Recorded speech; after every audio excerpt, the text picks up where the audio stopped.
My name is Inspector Pry, Interpol. I'm keeping my eyes on the following criminals. Their weapons, the rooms they occupy. I suggest you do the same. Excuse me. Hey, Plum. Look what I found. Just lifted off the guy that's been hanging around. They're on to you. Look, Green, you gotta help me get out of the country. I don't gotta do nothing. Your picture's on page 27. We gotta get out of the country. Ditto.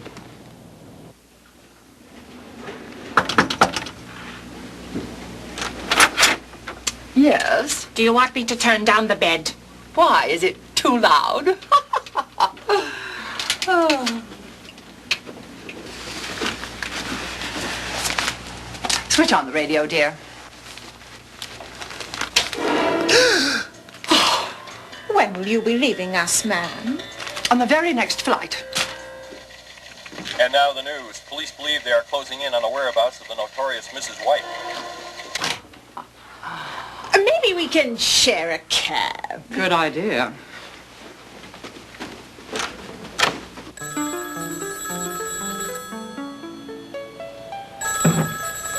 Hello, Brunette's restaurant. Monsieur Brunette speaking. About time we had a reservation.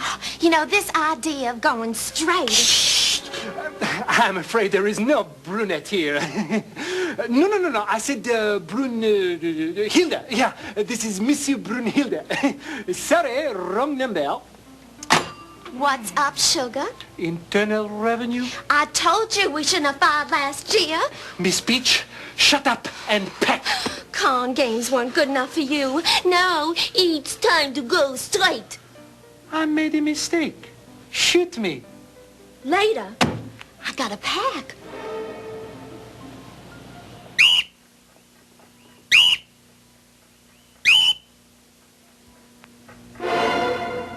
There's a newspaper in the bottom of this cage. Extraordinary. Colonel Mustard, we must call off the mission. Scarlett, please. This is my first spy job in years. I am in charge. We must contact our control in Paris. Paris, Oh, dear. Out of my way! Out of my way! Out of my way! Madam Rose! Oh, I'm checking out. Be a good boy and pay my bill. Oh, I can't do that. Oh, keep the change. Don't you want to leave a forwarding address or something? Are you kidding? Wait a minute. You forgot your rope. Madam Rose, you forgot your rope.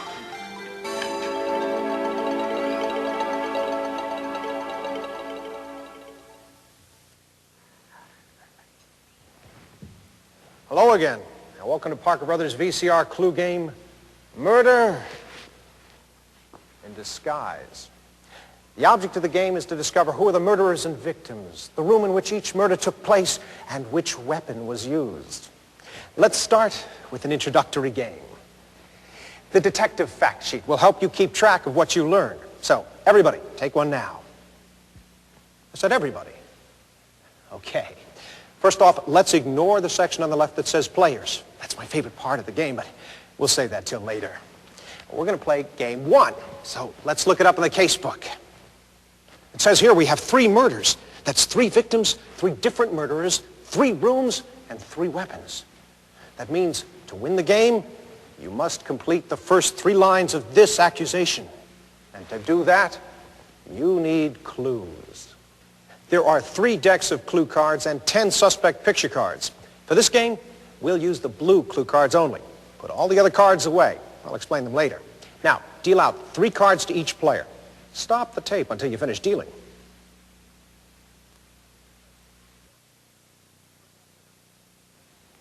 The clue cards show facts numbered 1 to 6, each pertaining to a different mystery game. We're playing game 1, so only the facts numbered 1 on your cards will count for this game. The initials at the right tell you whether a fact concerns a murderer, victim, weapon, or room. And at the end of each fact is a scene number to which it refers. All the facts in game 1 refer to the introduction, so if you remember what you've just seen, you can start to solve the mystery right now. Grab a pencil, and we'll do it together. I have a fact that says the woman who opened the door committed murder with the candlestick. That makes Mrs. Peacock a murderer. And her weapon was the candlestick. Now mark all that down on your fact sheet.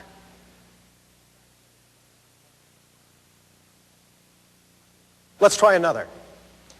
The weapon held by Monsieur Brunette was used to commit murder in the lounge. Well, Brunette held the candlestick. So that means the candlestick was used in the lounge. I can note that by connecting them.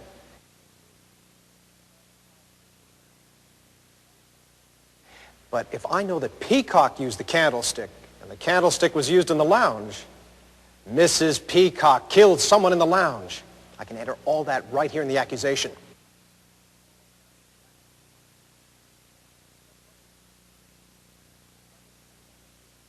But who was it she knocked off?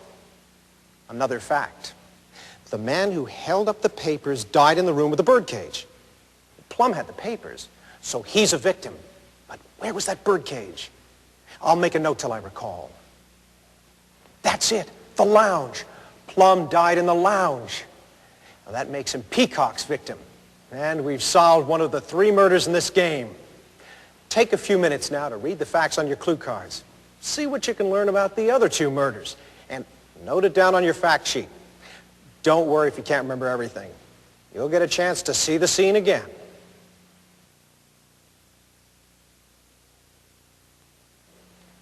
Play begins with the person on my left. What kind of information do you need most? Do you need a fact about a murderer, a victim, a weapon, or a room? Pick any other player and ask for the kind of fact you need. He or she must give you a card with that kind of fact. If that player doesn't have one, ask someone else. Instead of asking for a fact on your turn, you may replay the scene or pick a clue card from the deck. When you think you've solved the mystery, announce that you're ready to make an accusation. You may make an accusation at the end of your turn. Use this special red filter to check the solution in the casebook. If you're right, announce your solution and dazzle us all. If you're wrong, you lose. Don't take any more turns, but keep your cards and stick around in case someone asks you for a fact. After you've played game 1, you'll be ready for the big time, a full game. Return to the spot on the tape and I'll tell all. But right now, you've still got 2 murderers to catch.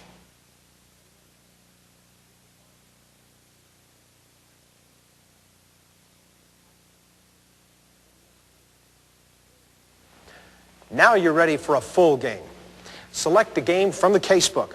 You'll need the black suspect cards and the clue cards that match the chapter that you're watching. If this is your first full game, watch chapter 1 and play game 2 on the blue cards. The lower numbered games are easier.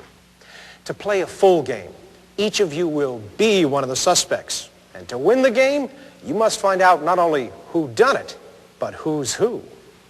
So, everyone pick a suspect card. Look at it and put it where no one can see it. Then, without looking at them, put the remaining suspect cards back in the box and out of play.